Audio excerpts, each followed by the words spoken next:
Good morning, everybody, and welcome to Inland Hills Live this morning. My name's Isaac, and I'm the lead pastor here at Inland Hills Baptist Church. Just want to take a quick moment and say thank you so much for joining us online today. I know especially if you're a first or second time viewer today, odds are you're checking out our online content before you decide to engage with us in person. Here's two questions I'd like to answer for you if I could real quick. Those two questions you probably have are, how do I get connected? And what's my next step? Well, in the show notes, you're going to see two forms. One is called the connection card, and that is your opportunity. That's going to help you get connected to our church, connected maybe to me, some of the leaders in our church, or your next step. The next steps form is exactly for that. Next steps form really just gives you the opportunity to take your next step in a growing relationship with Jesus. And that's what our church is all about. We exist to lead people in a growing relationship with Jesus. And so, friend, I hope that you'll click one of those forms, fill one of those out, get connected, take a next step. We would love to help you along that journey. Well, today you picked a great weekend to be with us. Today we are going to continue through our series of the study of the book of Colossians called The Supremacy of Christ. And we're going to be, again, in verses 24 through 25. Now, today we're going to talk about a great concept that I think is going to be a lot of help to us. Paul, as he is again writing about his ministry, we are going to look at a very important facet, a very important reality about what it means to be a minister of God, what it means to do ministry for God. No doubt you have had an experience like I have where you have bought something or you've purchased something, and it's yours. It's not for anybody else to take. It belongs to you. Maybe you're married and you bought your wife an engagement ring, and now it belongs to her. You paid for it, but of course it belongs to her. Of course it belongs to both of you. Maybe you bought a car and gave it to one of your kids. Maybe as a high school student, you worked over a summer job, saved up a lot of money, and you bought a car, and that car belongs to you. Maybe you went shopping on Black Friday online last year and you bought an article of clothes, or maybe you bought some piece of technology and you ordered it maybe for Christmas and it belongs to you. Maybe you've had an experience like I have where I was working a job and I had a lot of great ideas about how it should be run and what ought to be done, and I began to vocalize some of those opinions, some of those thoughts, some of those best ways to do things in my understanding, only to realize that someone may maybe come down and say, you know, you're not the owner, or this business doesn't belong to you. And that can be frustrating, but it's a great truth. And the reality is, as you and I get older in our life, we own more things. We buy cars, we buy rings, we buy clothing, we buy things for our kids. We buy homes, we buy other possessions that are truly ours. And if we're not careful, we can adopt a mindset, maybe like I had when I was younger working for a company, beginning to think that maybe I was the owner of the company. And the same is true in life. The more we buy, the older we get, the more we own. And if we're not careful, this idea can creep into our understanding of God. This can creep into our understanding of ministry. This can creep into our understanding of how our spiritual life and really how our life altogether works. That somehow this life, these talents, these skills, these gifts, these abilities are what I own rather than what I'm managing.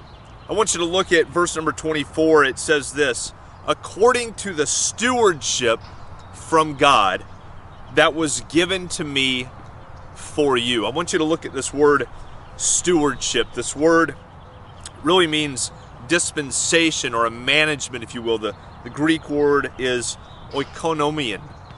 And again, we don't throw Greek out there just to sound smart. This word's very important because, again, this idea, it means dispensation, refers kind of to the law of a household. It's the method, if you will, of administrating a household. It's caring for the affairs of an individual. Today we have maybe a large CEO of a large company or a real estate brokerage may have what's called an executive assistant. And that person will take care of the organization of things for that individual, make sure their household's in order. Things that need to be done get done on behalf of the owner of the household. And this is a very great word that Paul uses to describe his own ministry, to describe in his mind again what his ministry is like, what it is like to be a minister for God. And this really brings us to the big idea that we're going to look at today, and that is that Paul's ministry, as he teaches us, as he explains this to us, as he describes it to us, it really demonstrates that ministry is to be managed by men. It's managed by men. I want you to see where Paul here says a few things about you and I as it relates to the way he would describe his ministry. First of all, ministry is distributed by the Spirit. It's distributed by the Spirit. Secondly, we're going to see that it's rooted in purpose. And finally, we're going to see that it's meant to benefit others according to the stewardship from God that was given to me for you. First of all, the ministry, the gifting, the way in which we serve God is distributed by the Spirit. It's given by the Spirit. It's administered, if you will, by the Spirit. It is not handpicked and chosen or handcrafted by you or by me. And we talked a little bit about this last week, but Paul revisits this for us, and so we will do the same. You see, an important note to remember about your giftedness and your ministry is that it is distributed to you by God. They're gifts from God. Paul says here, a stewardship from God that was given to me from God for you, to me for you. You see, ministry and the giftedness that we have are not hand-selected by you and I. Maybe you've been to a Baskin Robbins or a Cold Stone Creamery, and I love ice cream as much as the next guy. When you go in there, you have the opportunity to pick, the type of ice cream that you want, and you pick the type of toppings that you want, or you tell them to hold off these toppings and include these toppings. And they've obviously modeled a little bit off of fast food restaurants. They are a fast food restaurant, right? And you can pick a combination, if you will. Number one has maybe their favorite and these certain type of toppings. And they're gonna have different toppings that appeal to different people.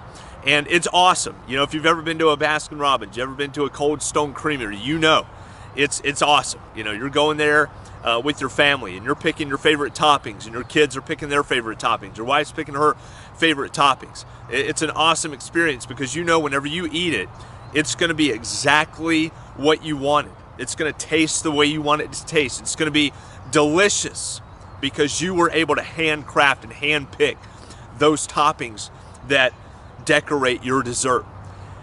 But we can sometimes, and many Christians, I believe, do this when it comes to the spiritual gifts, as we begin to treat them like a fast food menu. We have the gifts of God that we talked about last week: teaching, exhorting, encouraging, right? Giving, leading, mercy, miracles, prophecy, distinguishing of spirits, serving, wisdom, knowledge. And a lot of Christians will find the passages that detail out all these giftings, and if we're not careful, what we begin to do is we say, well, this is an exciting gift, this is a wow gift, this is a bold gift, this is a gift that people of faith would expect me to have as a person that has great faith or a great relationship with God. And we begin to try and hand pick and choose the giftedness that we want. We begin to try and handcraft, if you will, our gifting for ministry. And yet Paul shows us that it is not like a Baskin Robbins menu. It's not like a fast food menu. It's not this handcrafted dessert that you and I pick and choose to make sure that we have the most precious gifts or the most important gifts from God. You see, Paul understood that it's distributed by the Spirit. Again, in Ephesians 3:2, he says, assuming that you have heard of the stewardship of God's grace that was given to me for you. Again, Paul recognizing this is a stewardship. This is a management of a household. I am not the owner of all of this. I am a manager of something that has been given to you and to me. I'm a manager of what's been given to me by the Spirit of God. And perhaps your Christianity, your giftedness has been less of a distribution of God, and it's been more of a, I want this gift, and I want people to think that I have this gift. And friend, I want you to understand that's not how it works. It is distributed by the Spirit.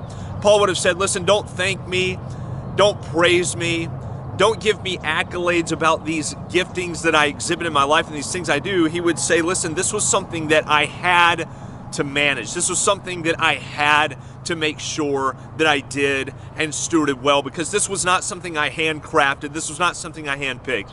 Now, this was something that was distributed, that was handed as a responsibility to me. It weighed on the Apostle Paul, the giftedness that he had. He had to do something with it.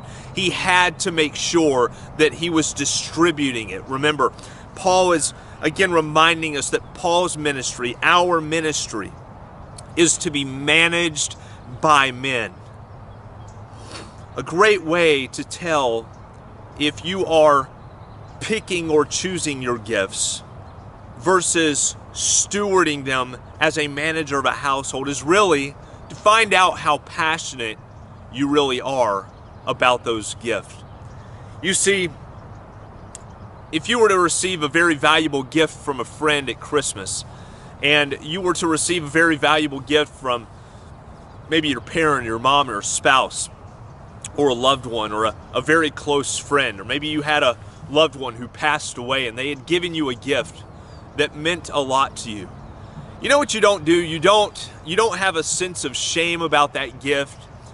You don't have a sense of pride about that gift. You don't have a sense of hoarding that gift. No, you display that gift. You talk about the giver of the gift. You talk about what it meant to you for them to give it to you. You see, there's just a vocalization. There is a welling up of pride about that gift. There's a sense in which you have to share it with people. And the same is true with a gift from God. You see, when God distributes a gift to you and to me, we can't not talk about it. We can't not utilize it. We can't not be excited about it. We can't not be passionate about it. Why? Because when something is truly gifted from your Creator, when it's something that God has clearly distributed to you that no one else has, that no one else seems to be able to do in the same capacity, you utilize it. You execute on it. You're passionate about it. You can't let up about it because it's not something you pick and choose. It's not something that you wanted. No, it's something that you recognize God has given to me, and I must steward this because it's mine. It's a gift that was given to me. Too many Christians are trying to take the menu selection about their spiritual giftedness. They're trying to pick and choose and craft that perfect combination that they think all the other Christians want them to have. And friend, I'm telling you, it's distributed by the Spirit. We don't want to do this. We don't want to handcraft because it leads to prideful promotion. It'll lead to vain conversations instead of being directive on reaching people and making disciples in effective ways. But most importantly, powerlessness. Powerlessness in our lives because there is no power with the gift that you think you want to claim for Jesus. Secondly, I want you to see that it's rooted in purpose. Rooted in purpose. According to the stewardship from God that was given to me for you, it's a stewardship from God. And friend, when God gives a gift to you and me, it is always tied to His plan and His purpose through and for you and me. You see, the value of the gift is found in its purpose. The value of the gift is found in its purpose. I know you don't feel like the gift of mercy is a strong gift. You don't feel like the gift of encouragement is a big gift. You don't feel like the gift of serving is a big gift. But friend, it's all in the purpose of God. And friend, if the purpose of God is a big deal, then your gift in the purposes of God are a big deal. The value of the gift is in its purpose. Listen, the purpose is not self-promotion. Paul dealt with this in the church at Corinth.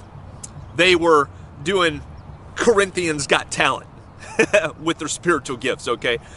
Some guy would get up and speak in tongues, and this person would do a miracle, and this person would heal somebody, and this person would speak, and they just all gathered around and began to do this Corinthians Got Talent. And the problem with that was that it wasn't serving the purposes of God, it was serving their purposes.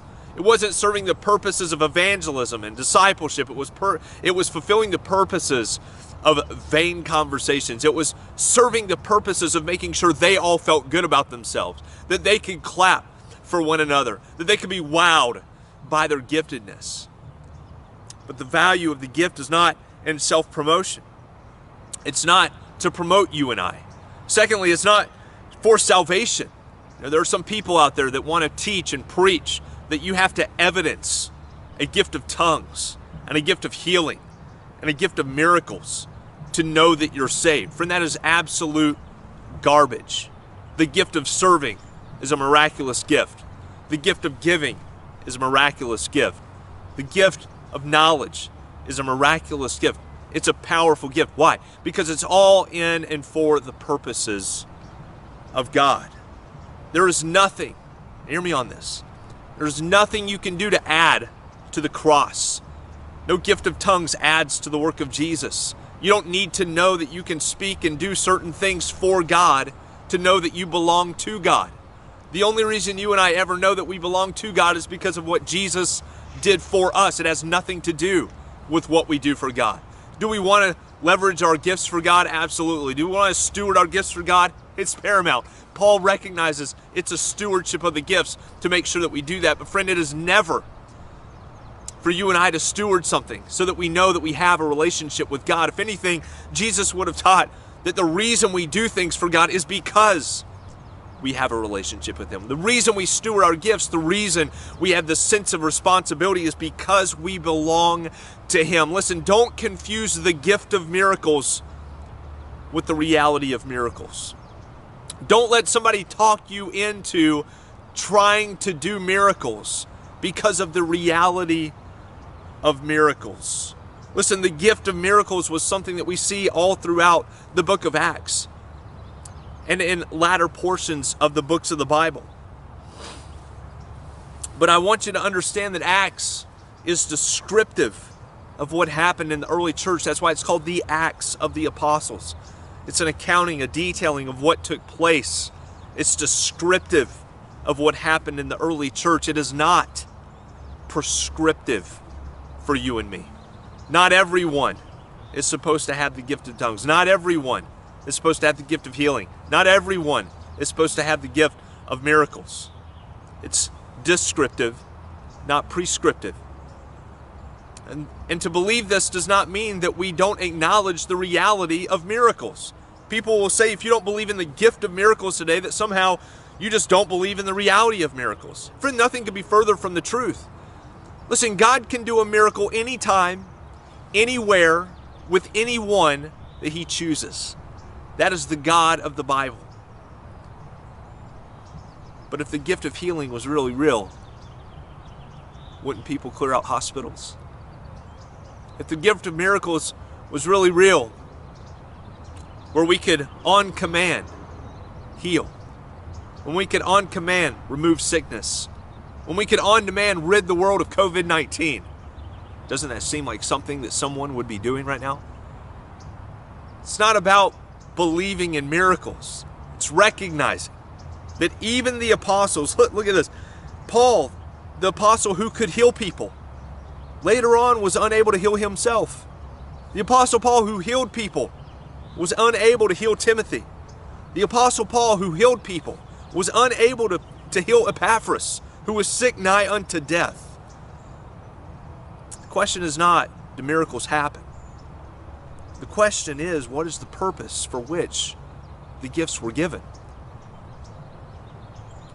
See, we don't pick and choose our gifts. They're distributed by the Spirit. And And to think that gifts somehow facilitate or serve or shore up our salvation is a misunderstanding of the gospel and a misappropriation of the reason for which you and I were gifted. This is not Corinthians Got Talent. This is not Inland Hills Baptist Church Got Talent. This is a purpose of God being facilitated, furthered, and enabled by the gifting that God has given to you and me. And then lastly, I want you to see that this benefits others. It benefits others.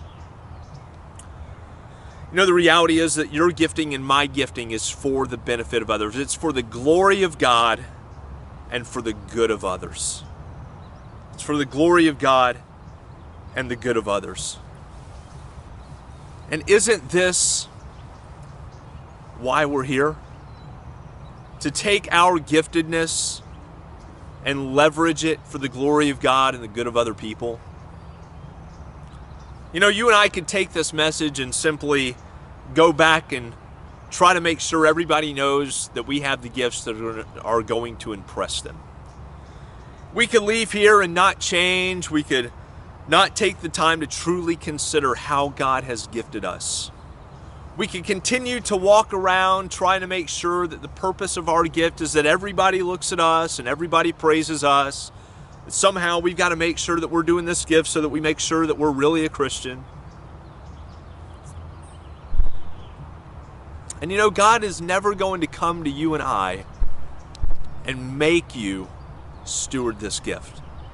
He's not. God's never going to come to you with, what are you doing? Get to work. Hey, what are you doing?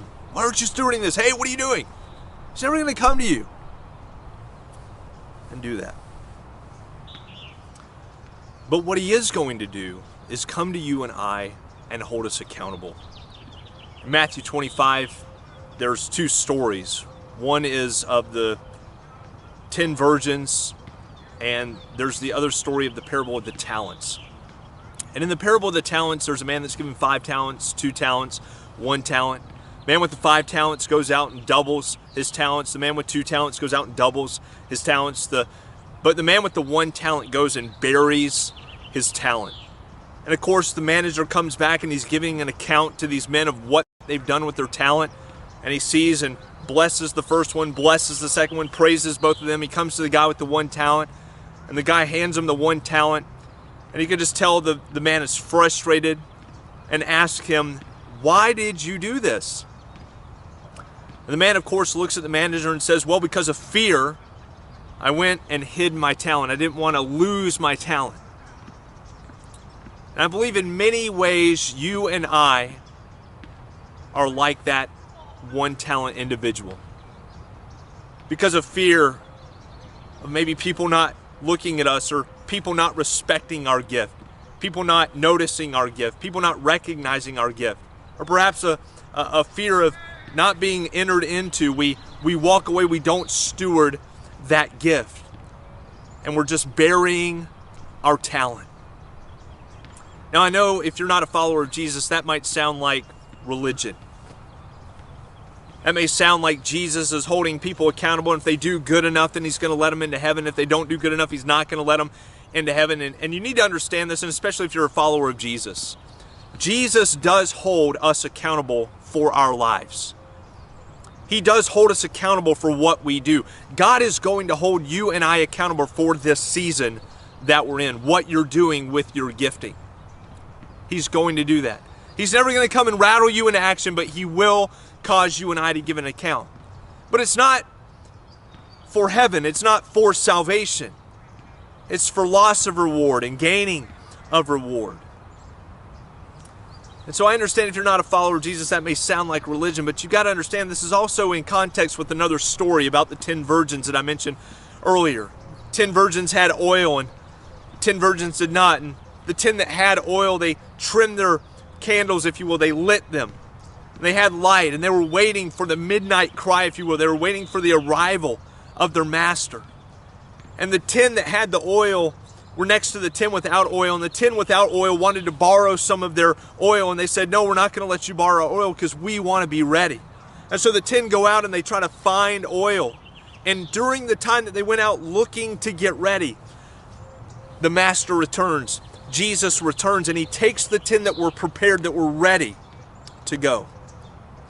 And the 10 came back and they were not able to go. They were not ready. And from what you need to understand is God does hold Christians accountable, but Christians are ready.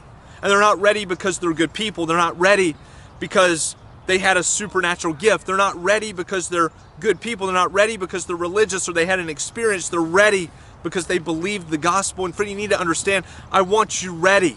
That was the point of these parables. They were both in a sense saying, be ready, because you don't know when God's going to return. But to the Christians, it was steward your life, steward your gift, serve with passion, be caught doing something good when your master returns. But for the unsaved, for the unchurched, for a person that has not yet placed their faith in Jesus, he's saying, be ready.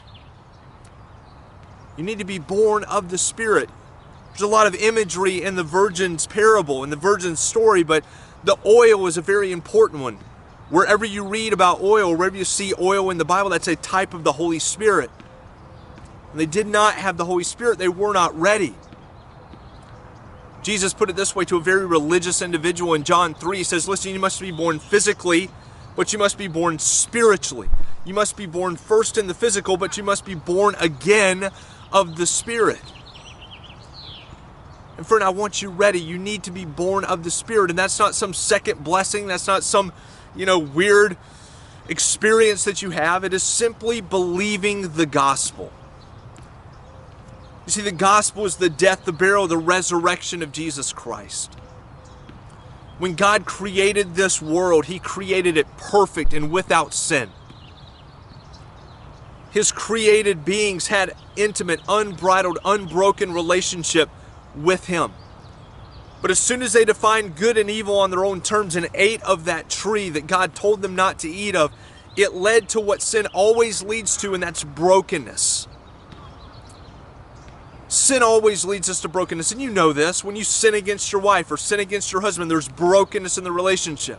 When your kids sin against you, there's brokenness in the relationship. And what we do when we find ourselves in a place of brokenness is we try to get ourselves out of brokenness. We try to drink our way out of brokenness, smoke our way out of brokenness, fill it with a relationship, cover it with money, success, fame, and yet we always find ourselves in more brokenness. Because the only deliverance out of brokenness, my friend, is the gospel. It's the reality that Jesus was God, that He lived a life you could never live, that He died a death you and I both should have died for our sin. He died for your sin and in your place, and then 3 days later, He resurrected from the dead, proving He was God, proving He had defeated death, proving that He could forgive and take away your sin and my sin. Friend, I would encourage you today, believe the gospel. Because as soon as you do, not after baptism, not after an experience, not after a second blessing, when you believe the gospel, you are able to immediately recover and pursue the purpose that God has for your life. So friend, a few things that we can consider today. Friend, if you're not a follower of Jesus, I'd encourage you, place your faith in Jesus. Believe the gospel. Friend, if you're a person who's believed the gospel, if you're a person who's placed your faith in Jesus, I ask you, are you trying to pick and choose your gifting based on what you think other people think you ought to have as a gifting? Don't do that. It's distributed by the Spirit. Let Him show you the way He's gifted you. What is your giftedness rooted in? Is your gifted rootedness in this attempt to make sure that you're a Christian, to make sure that you're saved, to make sure you're going to heaven? Is your giftedness rooted in people knowing about your gifting, praising your gifting, appreciating your gifting, respecting your gifting? Lay all that down. From the purposes of God, the plan and purposes of God are wonderful. And your giftedness operating inside those plans and purposes is wonderful. Friend, how are you doing with your gifting? Are you using your gifting? Is your wife receiving your gifting? Is your husband receiving your gifting? Are there workers that are receiving your gifting? Coworkers? Are there people in your neighborhood receiving your gifting? Do strangers receive your gifting? How are you stewarding your gifting today? Let's make sure that we're utilizing what God has given us in the purposes for which God has placed them in us, so that we can glorify God and benefit others. Listen, ministry, Paul says, is a stewarded thing by us. We're not the owners, we're the managers. There's no sense in trying to pretend we've been given a gift we haven't been given. There's no sense in trying to pick a gift or leverage a gift because we think it's going to get us something. It's not about us. It's about His plan and His purposes. And friend, God will never come to you and I and make us really steward our gifting, but He will hold us accountable for what we've done with it. Friend, I hope this has been a blessing. I hope it's been a challenge. And I hope that we'll see you next weekend right here at 10 a.m. at Inland Hills Baptist Church. God bless.